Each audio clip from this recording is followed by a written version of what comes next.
నువ్వు ధర్మంగా పనిచేయు, అధర్మంగా పనిచేయకు. భగవద్గీత 3వ అధ్యాయము 15వ శ్లోకం వినండి. కర్మ బ్రహ్మోద్భవము విద్ధి, బ్రహ్మాక్షర సముద్భవం, తస్మాత్ సర్వగతం బ్రహ్మ, నిత్యం యజ్ఞే ప్రతిష్ఠితం. ఈ శ్లోకం తాలూకు అర్థము శ్రీకృష్ణ పరమాత్ముడు అర్జునుడితో ఈ విధంగా చెప్తున్నారన్నమాట. అర్జున, కర్మలు వేద బ్రహ్మం నుంచే పుట్టాయి. ఆ వేద బ్రహ్మం పరమాత్మ నుండి వెలిసింది. అందుకే సర్వవ్యాప్తమైన బ్రహ్మం యజ్ఞధర్మంలోని స్థిరంగా నిలిచింది. కాబట్టి ధర్మబద్ధమైన కర్మ దైవ సంకల్పంతో కలిసిన పవిత్ర మార్గం. ఇక్కడ శ్రీకృష్ణ పరమాత్ముడు ఏం చెప్తున్నారంటే, మన కర్మలు వేదాల నుంచి పుట్టాయని శ్రీకృష్ణ పరమాత్ముడు చెప్తున్నారు. ఇక్కడ వేదాలు అనేవి 4. ఒకటి ఋగ్వేదము, యజుర్వేదము, సామవేదము, అథర్వవేదము. ఈ 4 వేదాలు అంటే అక్షరాలు దాని తాలూ జ్ఞానాన్ని వేదము అంటారన్నమాట.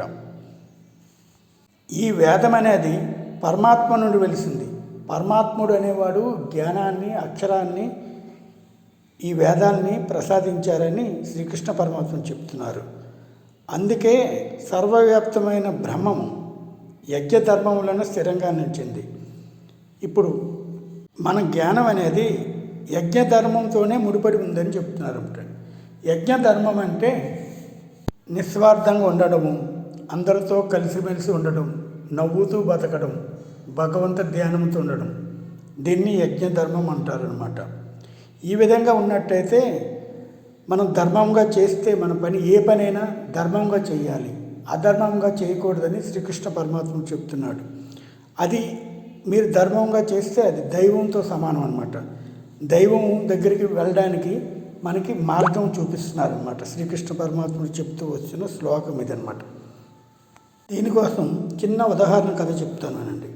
ఒక ఊరిలో అందరూ రైతులు ఉంటారు, చక్కగా పంటలన్నీ పండించుకుంటారు. కానీ ఒక సంవత్సరం అస్సలు వర్షమే పడదు. వర్షం పడకపోతే గ్రామ పెద్ద దగ్గరికి వెళ్తారు. ఏం చేసాము, మనం ఏదో తప్పు చేసాము అంటే, అప్పుడు గ్రామ పెద్ద ఏమంటారంటే, మనం తప్పు చేసాము, మన పనులు మనం చేయక వేరే పనుల్లో దూరుతున్నాము, ధర్మంగా మనం చేయట్లేదు, ఎవరి పని వాళ్ళు చేసుకుంటూ వెళ్తే అసలు ఏ కష్టాలు ఉండవని గ్రామ పెద్ద వాళ్ళకి బోధిస్తారు. అప్పుడు వాళ్ళందరూ కలిసి ఎవరి పని వాళ్ళు చేయడం ప్రారంభిస్తారు. బ్రాహ్మణులు దాని తాలూకా యజ్ఞం తాలూకా చేస్తుంటారు, చాకలి వారు వాళ్ళ పని చేస్తుంటారు, కుమ్మరివారు కుమ్మరి పని చేస్తుంటారు, ఎవరి వృత్తులు వాళ్ళు చేస్తారు. టీచర్ ఉన్నారంటే పిల్లలకి స్కూలు పాఠాలు చెప్తూ ఉంటారు.